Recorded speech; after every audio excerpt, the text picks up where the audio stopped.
연예인이죠. 방송인 노홍철 씨가 후암동에다가 홍철 책방을 개업했다고 합니다. 이게 2018년 신흥시장에서 철든 책방이라는 그 자영업을 시작한 이후로 이제 2년 만에 홍철 책방을 개업한 거예요.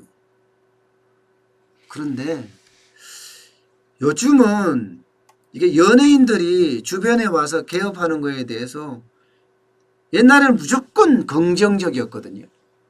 예, 왔으면 좋겠다, 왔으면 좋겠다, 빨리 유명해지니까 이렇게 예상을 했는데 요즘은 조금 달라요. 예, 조금 달라요. 긍정과 부정이 교차한다? 뭐 이런 것 아닌가 싶을 정도예요. 왜냐고요? 이게 연예인들이 오면 쉽게 말하면 월세가 높아진다는 거예요.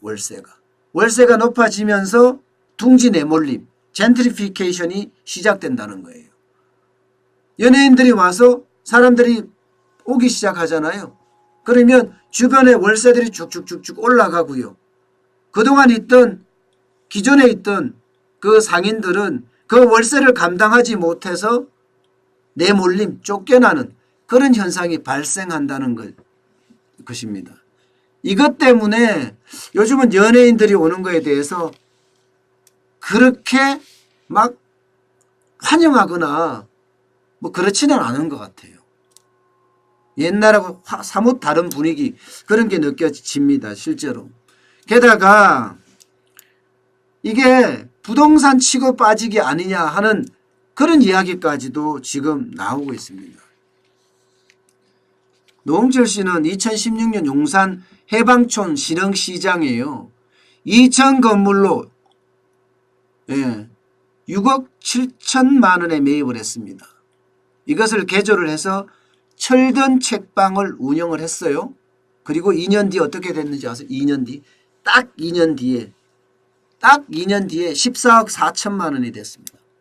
그야말로 시세 차익만 7억 원이었어요. 7억 원. 예. 그러니까 연예인이라는 유명세와 또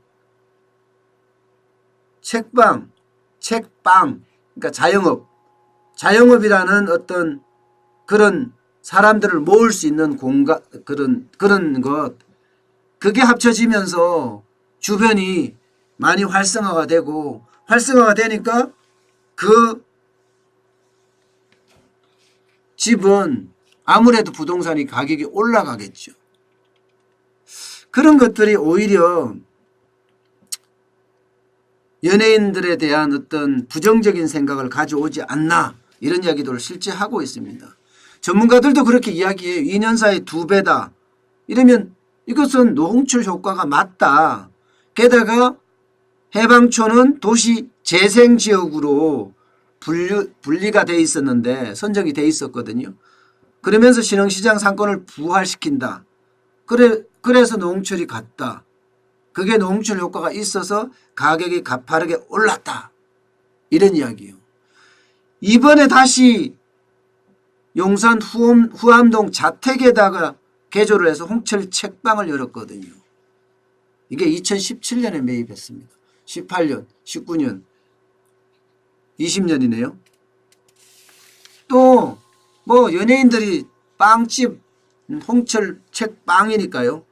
빵집을 개업하니까 개업 일부터 그냥 팬들이 긴 줄 대기를 서기 시작했습니다. 그야말로 진풍경이 일어났죠. 노홍철 씨가 SNS에다 말한 게 있어요. 내가 빵 먹으려고 만든 빵집인데 나도 못 먹을 판이다. 나오는 족족 매진. 이렇게까지 알렸을 정도예요. 예. 그러니 뭐 그 근처는 당연히 유명세를 탈 수밖에요. 아마 당분간 그 후암동 일대는 거기가 수도요구도 있고 그렇죠, 그죠? 아마 유명세를 탈 거다 이렇게 예상을 하고 있습니다. 이게 유명세를 타기 시작하면 인근 가격에 부동산 임대료가 부동산 가격이 쭉쭉 올라갑니다. 그러니까 지금 있는 상인들도 오히려 두려워하고 있어요. 장사가 너무 안 돼서는 문제인데 장사가 그럭저럭 먹고 살만하게 되고 있다면 야 이게 또 둥지 내몰림 현상이 나지 않겠느냐. 그리고 임대인과 세입자 사이에 상생보다는 내가 살아야 되겠다는 생각이 더 앞서서 세입자들이 다 쫓겨나는 것 아니냐 하는 이야기까지 지금 나오고 있는 실정이거든요. 실제로 해방촌에서 노홍철 씨가 했던 철든 책방도요. 그 이후에 굉장히 사정이 안 좋았습니다. 주변 시세보다가 임대료가 높으니까 사람이 거기 안 들어올 거 아니에요. 그 산 사람은 또 임대료를 놓으려고 했으니까요. 당연히 공실이 됐고 또 그거는 또 다른 사람에게 넘어갔습니다. 새 건물주가 다시 매물로 또 내놨습니다. 매물로. 물론 그 근처는요. 뭐 쉽게 말하면 임대료가 굉장히 많이 올라서 점점 상권이 쇠퇴하는 그런 결과를 가지고 왔었죠. 그러니까 이게 홍철 책방이라고 개업을 해도 주변은 그다지 긍정과 부정이 교차한다. 그러면서 부동산 치고 빠지기는 아니겠지 하는 의심까지 할 정도라고 하니까 참 세상이 많이 달라졌습니다. 여러분 골목식당 아시죠? 골목식당에 대한 평도 그런 평들이 많이 나오고 있어요. 골목식당을 할 그 프로그램을 제작을 하려 그러면 그 지역에 가서 어떤 일정 지역을 단기간 빌려야 되잖아요. 그러면 어떻게 되겠어요? 그 지역의 임대료보다 단기간 빌리기 때문에 임대료가 비쌉니다. 적어도 1.5배 정도 비쌉니다. 1.5배.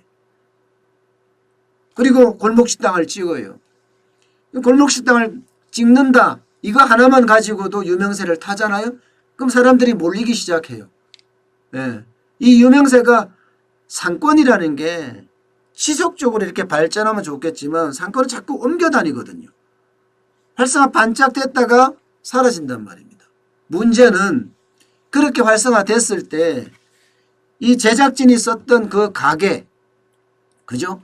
단기 빌렸기 때문에 1.5배를 주는 가게, 그 가게가 대부분 임대료를 상승을 시킵니다. 1.5배로 말입니다. 그러니까 거기에 사는 사람 입장에서는 굉장히 어려워질 수밖에 없는 거죠. 그래서 골목식당도 둥지 내몰림에 큰 역할을 하는 것 아니냐. 그런 이야기가 지금 나오고 있는 정도예요. 물론 이렇게 부정적으로 볼 수도 있지만 긍정적으로 볼 수 있는 요소들도 많습니다. 뭐 어쨌든 죽어가는 상권이 살아나는 그런 결과를 초래하기도 하니까 말입니다. 여러분들이 창업을 할 때는 이런 생각은 반드시 해야 될 것 같아요. 연예인들이 이제 왔다. 연예인들이 이곳에 창업을 했다. 그러면 건물이라고 이야기한답니다. 건물. 연예인들이 왔으니까 이들이 빠지고 나면 이제 이 상권은 계속 어려워질 거니까 조심해야 된다 하는 이야기까지 계속 나오고 있는 실정입니다. 옛날처럼 연예인 누가 거기 있단다. 예를 들어서 후암동에 노홍철 씨가 홍철 책방을 개업했단다. 이러면은 이제 거기 가서 창업을 해서는 안 된다는 의미입니다. 건물을 따라가서는 절대 안 된다. 그게 건물이다. 요즘은 이렇게 평가를 하고 있습니다.